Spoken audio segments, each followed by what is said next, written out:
Season's greeting. So, how do we survive an apocalypse?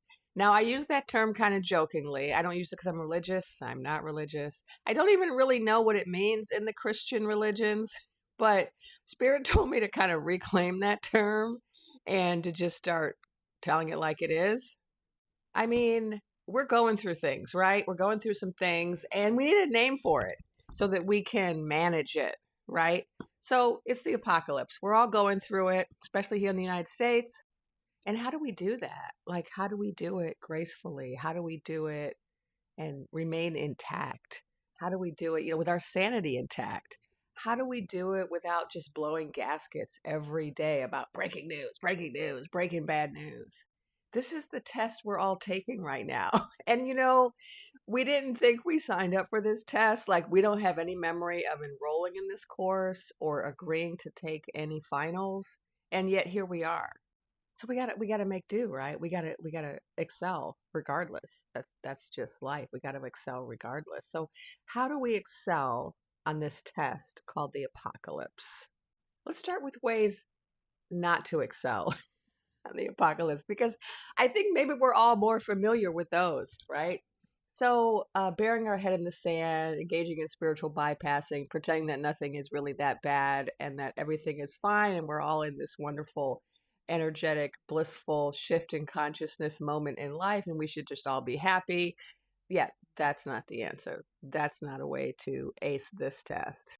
But another way not to ace the test called the apocalypse is to become the 24/7 activist who's in the streets dancing and singing day and night, on the phone, endless signal chats, planning this, doing that, wearing yourself ragged.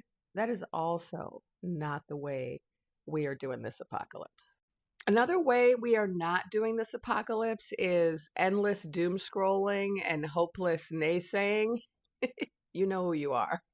And we're all like that sometimes, right? Let's be honest. We all have our days. For some of us, it's weeks where we're just like, we'll never make it. Is it Eeyore? We'll never make it. And we're just looking for bad news. We're just scrolling and looking for bad news and telling everyone, our friends, well, did you hear about that? There's no hope now. Did you hear about the Supreme Court? Did you hear about that new EO? Did you hear, they lost that court case. Did you hear, they lost that election. Forget it. It's a wrap. I mean, I know it's tempting because let's face it, when you're in an apocalypse, it's an apocalypse. It's not pretty. And apocalypses are full of lots of things, swarms of deadly bees, famine,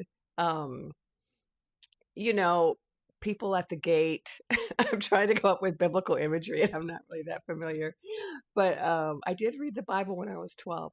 So I'm trying to call on that ancient wisdom. Ancient as in when I was really young. Okay. There's a lot of bad things, right, in an apocalypse. It's not pretty. It's not fun. However, doom scrolling and hopeless, focusing on hopelessness and, predicting doom doesn't help anybody. I think some people think it does. They're like, oh, I'm just preparing for the worst. I'm just getting myself ready. I'm trying to keep my expectations low so I don't get hurt again, right? We all do that, right? You kind of adjust your expectations so you don't get hurt over and over again. I get that. However, there is a difference between adjusting your expectations and kind of preparing yourself for worst case scenarios and living in the consciousness of it's always a worst case scenario. There's a difference, right? And so we have to be mindful of that. Oh, have I been on this theme like all week? Have I just all week been talking about how we'll never make it? Because if so, might be time for a change. All right. So what do my guides say that we should be doing? If you don't know me, I'm Jennifer Lisa. I'm a spirit medium and a medical intuitive. And I was tasked by my spirit guides with coming on to various platforms starting in November of last year in order to help people navigate the spiritual significance of the political situation we find ourselves in, aka the apocalypse. And one of the things that my guides have said is that it's really important for us to continue to visualize or vision, if you will, the future that we want to see. And visioning the future you want to see doesn't mean you're ignoring what's going on right now. It means that you are holding space in your consciousness for a different outcome, for a better outcome. And I know that's not easy. It's easier said than done. I get it. If this were an easy test, it would not be called the apocalyptic test, right? This is not an easy test. And although we don't remember it, we did sign up for this test. We signed up for this course called Life. We signed up when we incarnated. We had a little meeting with our spirit guide before we incarnated, and we talked about what we wanted to learn, what we wanted to teach, what our purpose was going to be. And we chose a timeline, we chose a place, we chose a family, dysfunctional as it was in some cases. We chose certain things that we were going to go through because it was going to help us achieve what we came to achieve. And, you don't have to believe this. This is what I've been told. You can just throw that out the window if you think that's hogwash. But even if you don't think you signed up for this course, you're in it now. You're in it now. And apparently they don't allow drops. There's no getting out of this course once you're in this course, and everybody's got to take the apocalyptic final. It's just, those are the rules. I didn't make them, but apparently that's the rules. So how do we ace the test? Well, one of the things we do is we keep visioning the future that we want to bring about, right? What does the world look like? What does your country look like? What does your state look like? What does your city, your village, what does your neighborhood look like in this ideal vision of the future?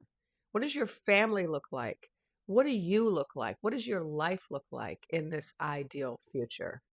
This is a vision we have to hold on a regular basis. So it's something we have to remind ourselves of, like at least once a week. And a good way to do it is just to sit down and meditate on it and just start imagining, if you will. Just visualize it. You can draw it. You can write about it. You can talk about it.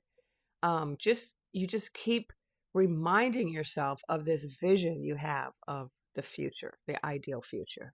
Because the apocalypse isn't something that defines us. It's something we're going through, right? And in our lives, we go through things, and those things don't define us, right? You can go through something terrible and still maintain the integrity of who you are. You don't have to be defined by the terrible things that you endure.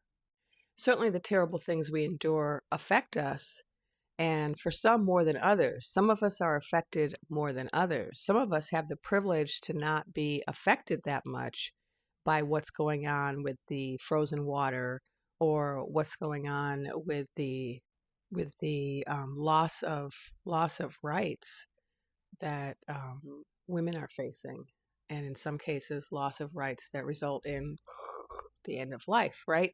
So we aren't all facing the same level of apocalypse, right? Some of us it's in our front door, some of us it's down the street, some of us are watching it on TV.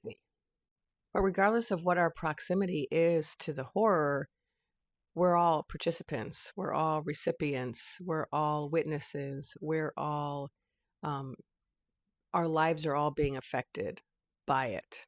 And so another way that we navigate the apocalypse is by preserving spaces of joy in our life. We cannot devote all of our energy to the horror, right? We have to devote some of our attention to it, and depending again on proximity. But we need to carve out spaces in our life where we can still have joy, because joy is a great way to defeat oppressors. Make art, sing, play sports, gather with others, have tea clutches, knit, create a book club, commit to carving out time for your favorite hobby every week. Celebrate the wins with cake and champagne. Dance, dance. Joyful people can never truly be defeated, no matter what happens to them. We signed up for this because we know that we're stronger than this.